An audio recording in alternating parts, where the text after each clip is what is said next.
अब हम डिफाइन करते हैं एक्सेस डिमांड को, कि एक्सेस डिमांड क्या है।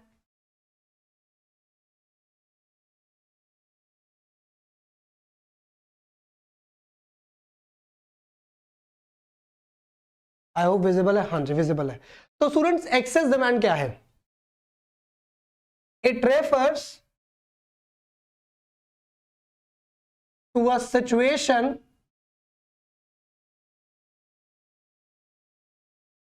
where aggregate demand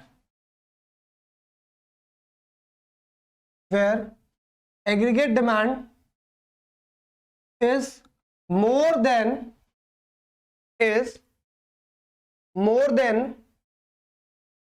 aggregate supply। ठीक है, एक सिचुएशन जहां पे हमारी एग्रीगेट डिमांड एग्रीगेट सप्लाई से बहुत ज्यादा हो जाती है। ठीक है, जो मैंने अभी लिखा है ना, ये अधूरा है। ये अधूरा क्यों है अभी आपको बताता हूं मैं आपको। देखो पहले इसका ना ग्राफ बनाते हैं, बिना ग्राफ के समझ नहीं आएगा अधूरा क्यों है। जो हमने लिखा उसके लिखने के बेसिस पे ग्राफ बनाते हैं। हमने लिखा है कि सर एक सिचुएशन जहां पे एग्रीगेट डिमांड आपकी ज्यादा हो जाती है एग्रीगेट सप्लाई से। तो ये हमारा एक्स एक्सेस, ये हमारा वाई एक्सेस। एक्स एक्सेस पे स्टूडेंट्स क्या आना है? एक्स एक्सेस पे आना है हमारे पास इनकम या फिर एम्प्लॉयमेंट या फिर आउटपुट, ये हमारा एक्स एक्सिस पे आना है। ठीक है, इन्फ्लेशनरी गैप बना रहे हैं तो एग्रीगेट डिमांड जो हमारा वो कहां पे आ जाएगा? एग्रीगेट डिमांड हमारा वाई एक्सिस पे आ जाएगा, and Y axis is nothing but the line of reference. ठीक है, ये हो गया। अब स्टूडेंट्स हमें क्या करना है? अब हमें अपना क्या बनाना है? हमें बनाना है हमारा लाइन ऑफ रेफरेंस। तो ये हो गया sir line of reference, y equal to as, ये हो गया line of reference. This is 45 degree line. चलो अब क्या करना है? अब हमें बनाना है अपना एग्रीगेट डिमांड। ये हो गया हमारा aggregate demand which is a summation of consumption expenditure plus investment expenditure. ठीक है, ये हमारा एक पॉइंट हो गया। ये तो स्टूडेंट्स क्या हो गया? ये तो हमारे पास एक इनिशियल पॉइंट्स बन गए, है ना, इक्विलिब्रियम पे। It refers to a situation where aggregate demand is more than aggregate supply. अभी तो हमें aggregate demand is more than aggregate supply, यहां पे मुझे एग्रीगेट डिमांड एग्रीगेट सप्लाई से ज्यादा दिखाई देता है। क्या यहां पे इन्फ्लेशन है? आप मेरी बात समझना ध्यान से। यहां पे अगर मैं बोलूं कि एग्रीगेट डिमांड ज्यादा है एग्रीगेट सप्लाई से, तो सर बात तो ठीक है, तो क्या यहां पे इन्फ्लेशन एग्जिस्ट हो रहा है? हमने तो पढ़ा था अगर ऐसी कोई सिचुएशन आएगी, अगर ऐसी कोई सिचुएशन आएगी तो उसमें फर्म क्या करती है? अपने आउटपुट को और एम्प्लॉयमेंट को बढ़ा देती है। हमने यही तो पढ़ा था कि ऐसी कोई सिचुएशन आएगी तो फर्म उसमें क्या करेगी? फर्म उसमें अपने आउटपुट को और एम्प्लॉयमेंट को बढ़ा देगी, तो कोई प्रॉब्लम ऐसी आएगी ही नहीं। तो सर ये तो फिर समझ में ही नहीं आया, तो इसमें इन्फ्लेशन कैसे होगा? ठीक है, वो कह रहा है एक सिचुएशन जहां पे एडी ज्यादा है एएस से। अब स्टूडेंट दो केस लेके चलूंगा मैं आपसे, ठीक है, फिर देखते हैं करेक्ट वन कौन सा है। ये मान लो स्टूडेंट्स हो जाता है एडी 1,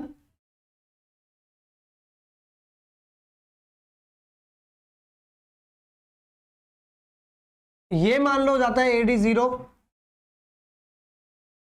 सर अगर हम इन तीनों सिचुएशंस को एनालाइज करें तो मैं कैसे बता सकता हूं कि एडी ज्यादा है, एडी कौन सा एडी ज्यादा है एएस से, कौन सा कम है?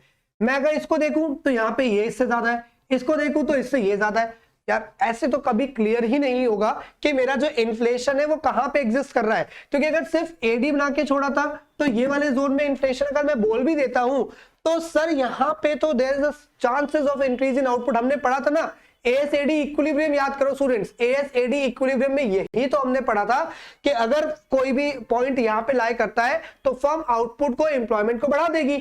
कब तक? जब तक इक्विलिब्रियम रिस्टोर ना हो जाए। तो इसका मतलब क्या है स्टूडेंट्स? ये क्योंकि मैंने क्या कहा, कुछ अधूरा है, और अधूरा क्या है इसलिए मैंने आपको अधूरा छोड़ दिया, क्योंकि 95% स्टूडेंट अपने एग्जाम में ये गलती करके आते हैं कि एक्सेस डिमांड की डेफिनेशन यही लिख देते हैं, और क्योंकि ग्राफ रट्टा मारा होता है तो ग्राफ तो ठीक ही हो जाता है। तो स्टूडेंट याद रखना है यहाँ पे एक चीज मिसिंग है, बिना उसके काम ही नहीं चल सकता। हमने कहा it refers to a situation where aggregate demand is more than aggregate supply but what corresponding to full employment equilibrium, corresponding to full employment equilibrium। मतलब अब समझ में आया, वो कह रहा है कि एक्सेस डिमांड कहां पे होगा, जहां पे एग्रीगेट डिमांड ज्यादा होगा एग्रीगेट सप्लाई से, लेकिन कब, जब मैं फुल एम्प्लॉयमेंट इक्विलिब्रियम को रेफर कर दूंगा तब। मतलब मुझे पहले यह पता करना है कि मेरा फुल एम्प्लॉयमेंट इक्विलिब्रियम कहां है। जब मुझे यह पता चल गया कि मेरा फुल एम्प्लॉयमेंट इक्विलिब्रियम कहां है, वहां से मैं देखूंगा कि एडी ज्यादा कहां पे है। तो अब स्टूडेंट समझ रहे हो, अगर मैंने ये बोला कि सर जो ये वाला पॉइंट है मेरे पास, कौन सा सर, जो ये वाला पॉइंट है ये, ठीक है, से दिस इज पॉइंट ई, मैं मान रहा हूं कि ये ई पॉइंट मेरे पास क्या है, ये ई पॉइंट है मेरे पास फुल एम्प्लॉयमेंट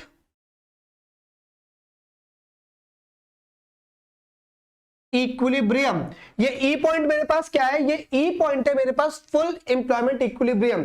तो अगर स्टूडेंट्स अब आप ग्राफ को ध्यान से देखो तो ई पॉइंट को अगर मैं रेफर करूं तो अब आप मुझे खुद बताओ कि उस केस में एडी 1 एएस से ज्यादा है या एडी 0 एएस से ज्यादा है। समझे नहीं, दोबारा सुनो। हमने कहा एक सिचुएशन जहां पे एडी ज्यादा होगा एएस से, लेकिन फुल एम्प्लॉयमेंट इक्विलिब्रियम के रेफरेंस के साथ से, तो फुल एम्प्लॉयमेंट यहां पे आता है। अगर मैं इसके हिसाब से देखूं तब मुझे समझ में आ रहा है कि एडी ज्यादा कहां पे है, सर एडी ज्यादा यहां पे है। तो अगर स्टूडेंट आप अपने एग्जाम में ये लास्ट वाला पॉइंट नहीं लिख के आते तो आपका ग्राफ गलत हो सकता है।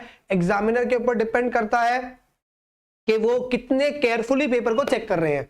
तो अगर बहुत अच्छा पेपर आपने किया हुआ है और ये छोटी सी मिस्टेक की हुई है, आंसर कट सकता है, मार्क्स कट सकते हैं। ठीक है, तो मुझे देखो, मैंने आपसे कहा economics is all about graphical representation of the things. तो ग्राफिकली आप बहुत अच्छे होने चाहिए हो, ग्राफिकली कहीं भी वीक पड़ गए काम सारा खराब है। तो ई पॉइंट का रेफरेंस मुझे लेना है, ई पॉइंट का, क्योंकि अगर स्टूडेंट मान लो मैं इसको मान लू ई पॉइंट, मैं इसको फुल एम्प्लॉयमेंट इक्विलिब्रियम मान लू, तब एडी ये वाला ग्राफ हो जाएगा। नहीं, अगर मैं इसको फुल एम्प्लॉयमेंट मान लूं तो एडी ये ग्राफ हो जाएगा। तो इसलिए मुझे फुल एम्प्लॉयमेंट को पहले रेफर करना पड़ेगा कि मैंने अपने ग्राफ में फुल एम्प्लॉयमेंट कहां पे माना हुआ है, उसके हिसाब से मैं बता सकता हूं कि भाई आप देख सकते हैं कि ये फुल एम्प्लॉयमेंट है, लेकिन इसके बाद भी डिमांड जो है वो क्या हो गई है, ज्यादा हो गई है। ठीक है, तो इसका मतलब है हमें फिलहाल इसकी जरूरत नहीं है। ठीक है, चलो अब फिर अपना क्वेश्चन करना शुरू करते हैं।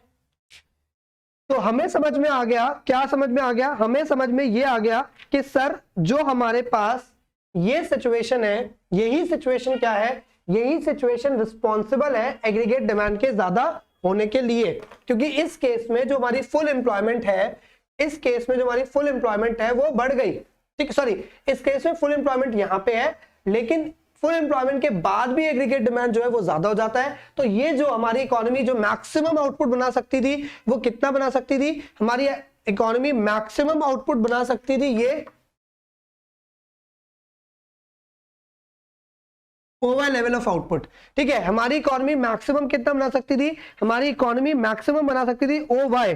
बट जो आपकी इकोनॉमी के लोग हैं, मतलब जो इकोनॉमी के आपके सेक्टर्स हैं, वो स्टिल कितनी डिमांड कर रहे हैं, वो इतनी डिमांड कर रहे हैं। For example this is E F, this point is S and this point is F. ठीक है, तो इकोनॉमी मैक्सिमम बना सकती थी ओ वाई, ठीक है, जिसपे इक्विलिब्रियम ई पे आता, बट जो इकोनॉमी की डिमांड हो रही है स्टूडेंट, वो कितने की हो रही है, वो हो रही है एफ वाई की। सप्लाई मैक्सिमम कितने की हो सकती है, ई वाई की, बट डिमांड कितने की हो रही है, एफ वाई की। तो मतलब स्टूडेंट जो हमारी इकोनॉमी है उसमें हमारा एग्रीगेट डिमांड ज्यादा है एग्रीगेट सप्लाई से, by how much, by EF. अगर मैं देखूं तो मेरी इकोनॉमी में ईएफ से ज्यादा है। सर ऐसा कैसे हो सकता है, एग्रीगेट डिमांड ज्यादा हो गई, अभी तो पढ़ा था कि कंजम्पशन ज्यादा होगी, लोग डिमांड ज्यादा कर रहे हैं। डिमांड ज्यादा का मतलब क्या है कि सर कंजम्पशन देश में ज्यादा हो रही है। ठीक है। और कौन सी वाली, एमपीसी चेंज होगा या सी बार, सोचो एमपीसी चेंज होगा या सी बार। सर ये क्वेश्चन का आंसर हमने पढ़ा था कि पैरामेट्रिक शिफ्ट। तो पैरामेट्रिक शिफ्ट का मतलब क्या था, पैरामेट्रिक शिफ्ट का मतलब था जब कोई भी ग्राफ का पैरामीटर्स चेंज होते हैं। पैरामीटर्स का मतलब जो हम एक्सेस पे दिखाते हैं चीजों को, तो पैरामीटर्स उनमें से कोई भी वेरिएबल जो ग्राफ को इफेक्ट करता है उसे हम पैरामीटर बोलते हैं। तो हमने पढ़ा था सर पैरामेट्रिक शिफ्ट दो होते हैं, या तो शिफ्ट होगा या तो स्लोप चेंज होगा। तो शिफ्ट में जो स्लोप था, स्लोप किसकी वजह से था, एमपीसी की वजह से।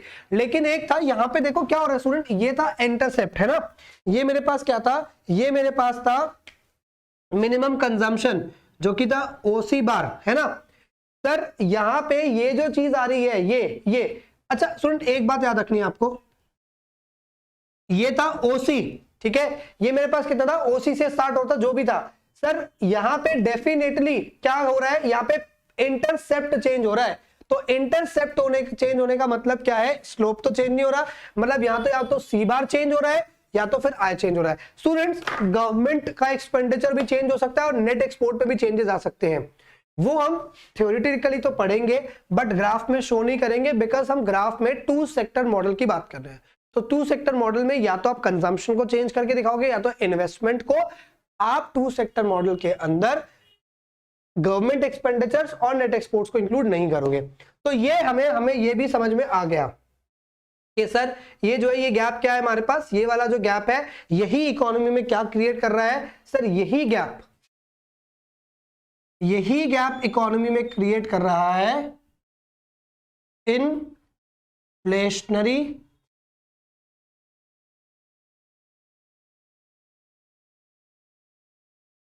Gap, right students.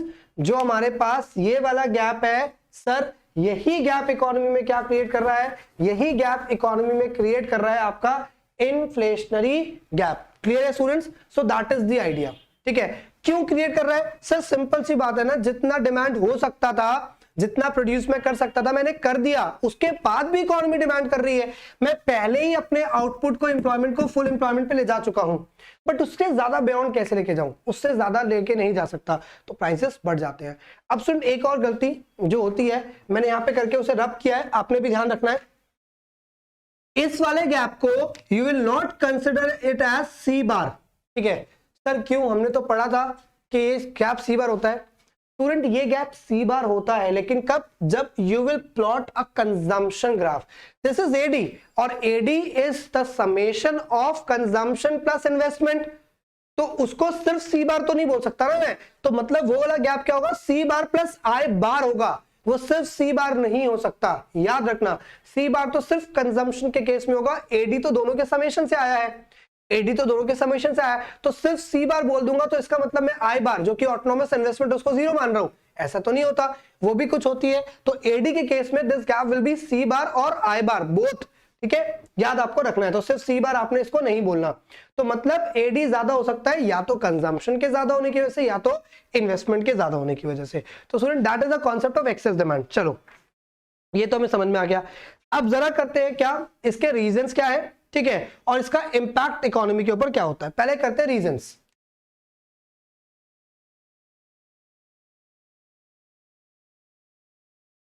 Excess demand के रीजंस क्या हो सकते हैं, तो सबसे पहले देखो बहुत आसान है, 4 पॉइंट तो आप एकदम इजीली कर सकते हो। कैसे सर, एडी ज्यादा हुआ, और एडी तो समेशन है सी आई जी एन एक्स का, सी आई जी एन एक्स का। तो अगर ये सी आई जी एन एक्स का समेशन है तो अगर इन चारों में से कुछ भी ज्यादा होगा, ठीक है, तो इसको ज्यादा होना है। एग्जाम्पल, इंक्रीज इन कंजम्पशन, अगर कंजम्पशन बढ़ जाए, सर सिंपल सी बात है ना कि भाई आपका जो एडी है, एडी समेशन है सी और आई का, कंजम्पशन 20 से 30 हो गई तो एडी 10 अमाउंट से बढ़ जाएगा। चलो second sir, increase in investment, investment भी एक कंपोनेंट है तो वो भी ज्यादा हो सकता है। सर इसके अलावा गवर्नमेंट भी तो कंपोनेंट है, तो of course increase in government expenditure, हमारी जो गवर्नमेंट है वो देश में ज्यादा एक्सपेंडिचर करे, कौन से केस में, डेफिसिट बजट के केस में। याद करो, कुछ याद आ रहा है, तो गवर्नमेंट कभी कभार एक्सपेंडिचर ज्यादा करती है तो वो भी इन्फ्लेशन क्रिएट कर सकता है। लेकिन स्टूडेंट्स, इन्फ्लेशन को कंट्रोल करने के लिए बजट कौन सा अडॉप्ट किया जाता है? सरप्लस बजट, जिसमें गवर्नमेंट कहती है भैया ये खर्चे तुम लोगों ने तो बहुत बढ़ा रखे, मैं अपने कम कर देती हूँ। मान लो हमने कहा एडी जो है वो बराबर है सी प्लस आई प्लस जी के, अभी रेस्ट ऑफ द वर्ल्ड को हटाते हैं, और सी जो है हमारे पास वो क्या है 20, आई जो है वो है भी 20, और जी जो था वो था 50। एग्जाम्पल लो, ये 10 अमाउंट से बढ़ गया 30 हो गया, ये 10 अमाउंट से बढ़ गया 30 हो गया। गवर्नमेंट ने कहा इन दोनों ने बढ़ा दिया खर्चा 10 से, मैं 20 से कम कर देती हूँ, एडी वापस वहीं पहुंच जाएगा। तो याद रखना है गवर्नमेंट का एक्सपेंडिचर बहुत, तभी तो हमने पढ़ा था किसके अंदर, जब हमने गवर्नमेंट बजट पढ़ा था तभी हमने पढ़ा था कि सरप्लस बजट कैसे इन्फ्लेशन को कंट्रोल करता है। स्टूडेंट्स, ऐसे कंट्रोल करता है क्योंकि वो डिमांड को नीचे ले आता है, एग्रीगेट डिमांड को नीचे लेके आता है। ठीक है, इसके अलावा फोर्थ कंपोनेंट भी था स्टूडेंट्स, वो क्या था? Net exports. Regarding net exports, net exports is exports minus में imports. Net exports is exports minus में इंपोर्ट। तो सर अगर एक्सपोर्ट्स माइनस में इंपोर्ट करूं, एक्सपोर्ट बढ़ जाए तो एडी बढ़ेगा और इंपोर्ट कम हो जाए तो एडी बढ़ेगा। समझना ध्यान से, एक्सपोर्ट माइनस में इंपोर्ट है तो एक्सपोर्ट बढ़ेगा और इंपोर्ट कम होगा, तभी तो क्या हो सकता है, तभी तो एडी बढ़ सकता है। अगर इंपोर्ट बढ़ जाएंगे तो माइनस वाली वैल्यू बढ़ रही है, मीन समेशन छोटा आ जाएगा। तो याद रखना है इंक्रीज इन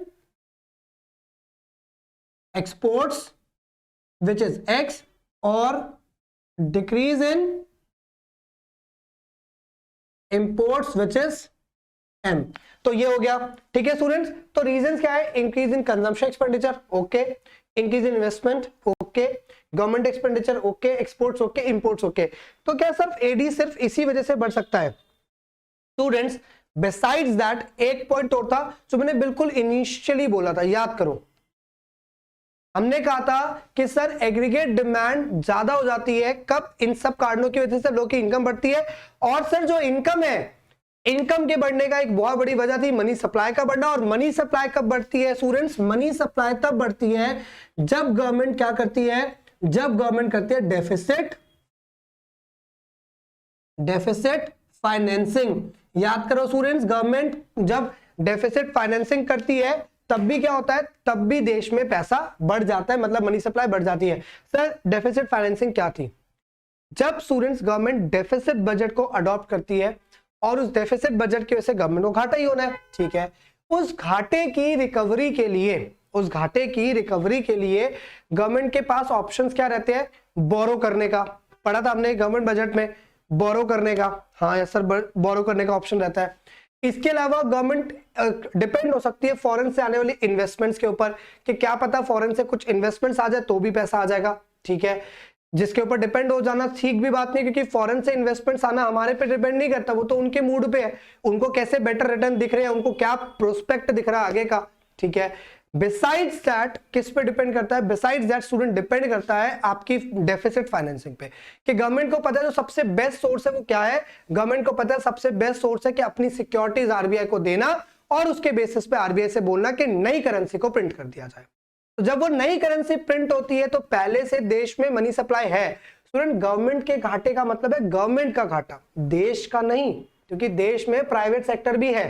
तो अगर आप गवर्नमेंट के घाटे को फाइनेंस करने के लिए डेफिसिट फाइनेंसिंग एक ऑल्टरनेटिव ऑप्शन यूज कर लेते हो, और जिस डेफिसिट फाइनेंसिंग को समझना स्टूडेंट रेवेन्यू एक्सपेंडिचर के तौर पे खर्चा जाए, कैपिटल एक्सपेंडिचर के तौर पे ना खर्चा जाए, तो रेवेन्यू एक्सपेंडिचर में it will increase to the purchasing power of people, क्योंकि ये सिर्फ गवर्नमेंट क्या कर रही है? सब्सिडी दे रही है। ये रेवेन्यू एक्सपेंडिचर था ना, सैलरी ज्यादा दे रही है, रेवेन्यू एक्सपेंडिचर था ना, तो इनसे क्या होगा? इनसे सिर्फ और सिर्फ देश के अंदर रेवेन्यू एक्सपेंडिचर बढ़ेंगे, मतलब बिना किसी आउटपुट लेवल को बढ़ाए, ठीक है। तो उस केस में इकोनॉमी कहां पहुंच जाती है? अगेन इन्फ्लेशन में, क्योंकि कंजम्पशन लोग ज्यादा करेंगे और लोगों के पास पैसा जब आएगा तो सप्लाई हो नहीं रही, गवर्नमेंट ने कंजम्पशन के लिए पैसा दे दिया।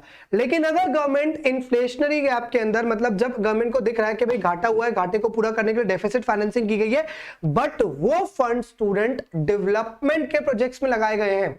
वो फंड कहां लगाए गए हैं? वो फंड डेवलपमेंट के प्रोजेक्ट में लगाए गए हैं। तब स्टूडेंट उस केस में क्या होगा? डेवलपमेंट के केस में जब गवर्नमेंट पैसा किस पे खर्च कर रही है? डेवलपमेंट के ऊपर पैसा खर्च कर रही है, तो it will add to the GDP of the nation. ये जीडीपी में ऐड हो जाएगा। जिससे कि कंट्री के अंदर मनी सप्लाई जो थी वो तो बढ़ी, साथ में आउटपुट बढ़ गए। तो 100 यूनिट से 100 इनकम थी, जब आपने 200 की मनी सप्लाई कर दी तो साथ में 200 यूनिट्स भी आ गई, तो प्राइसेस वापस वहीं के वहीं रह गए, बिना इकोनॉमी के जनरल प्राइस लेवल को डिस्टर्ब किए। तो ये है डेफिसिट फाइनेंसिंग। तो डेफिसिट फाइनेंसिंग भी क्या कर सकता है, डेफिसिट फाइनेंसिंग भी हमारी इकोनॉमी के अंदर डिस्टर्ब कर सकता है, ठीक है, किसको, एग्रीगेट डिमांड को। So student these are the reasons जिसकी वजह से क्या होता है, जिसकी वजह से आपकी इकोनॉमी के अंदर इन्फ्लेशनरी गैप जो है वो आ जाता है, ठीक है। Now the question is how to eliminate this gap, ठीक है, वो हम आगे पढ़ेंगे। पहले हम देख लेते हैं कि इसके इफेक्ट्स क्या हैं। अगर आपकी इकोनॉमी में इन्फ्लेशनरी गैप आता है तो इस इन्फ्लेशनरी गैप के इफेक्ट्स क्या होते हैं। तो सर जो सबसे पहला इफेक्ट है इन्फ्लेशनरी गैप का वो क्या है, सबसे पहला इफेक्ट आपकी इकोनॉमी में है, देखते हैं, effect on output. Effect on output, students output पे क्या इफेक्ट पड़ेगा। सर आउटपुट, हम पहले से ही फुल एम्प्लॉयमेंट इक्विलिब्रियम पे है, हम पहले से ही फुल एम्प्लॉयमेंट इक्विलिब्रियम पे, मींस आउटपुट पहले से ही मैक्सिमम है। जब आपका आउटपुट पहले से ही मैक्सिमम है तो उस पर और कैसे इंपैक्ट हो सकता है, उस पर इंपैक्ट ही नहीं होगा, मींस नो चेंज, कि भाई इसमें कोई चेंज नहीं होगा, विजिबल है, राइट, ठीक है। फिर इफेक्ट ऑन एम्प्लॉयमेंट, कि इसका एम्प्लॉयमेंट पे क्या इफेक्ट होगा। Sir already economy full employment पे थी, तो जब ऑलरेडी फुल एम्प्लॉयमेंट पे है नो चेंज, इसका भी कोई चेंज नहीं आएगा। इसके बाद देख सकते हैं general price level, effect on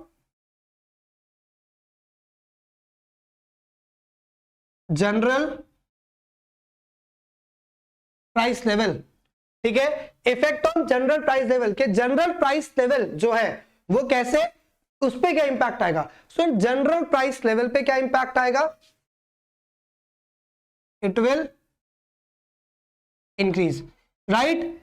मैंने कहा ना मैक्सिमम जितना मैं बना सकता था मैं उतना बना रहा हूं, लेकिन उसके बाद भी आप डिमांड कर रहे हो, भाई उसके बाद भी आप डिमांड कर रहे हो तो मैं कहां से लेके आऊंगा, मेरे पास कोई ऑप्शन ही नहीं है। तो मैं क्या करूंगा, एग्जिस्टिंग प्राइसेस को बढ़ा दूंगा, जिससे कि आपकी परचेजिंग पावर कम हो जाए, और आपकी परचेजिंग पावर कम हो जाएगी तो ऑटोमेटिकली आप डिमांड क्या करोगे, ऑटोमेटिकली आप डिमांड कम कर दोगे, तो मेरा प्रॉब्लम सॉल्व हो जाएगा। मैं इस तरीके से इकोनॉमी को क्या कर लूंगा, restore back to its equilibrium.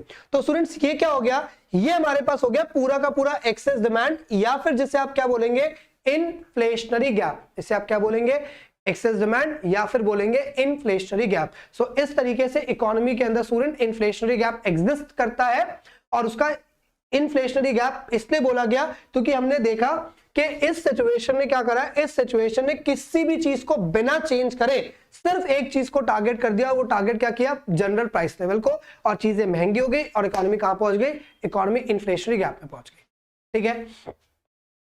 Now here comes the next question कि इसको ठीक कैसे करेंगे। अगर इन्फ्लेशनरी गैप इकोनॉमी में आ गया, अगर एक इकोनॉमी इन्फ्लेशनरी गैप या एक्सेस डिमांड की सिचुएशन में पहुंच भी गई तो उसके बाद आप इस इकोनॉमी को इस इन्फ्लेशनरी गैप से हेल्प कैसे कर सकते हो, रिस्टोर कैसे कर सकते हो, और बचा कैसे सकते हो, किस तरीके से इन्फ्लेशनरी गैप को खत्म किया जाता है इकोनॉमी से, ठीक है। होपफुली स्टूडेंट आपने ये तो कॉपी कर लिया होगा,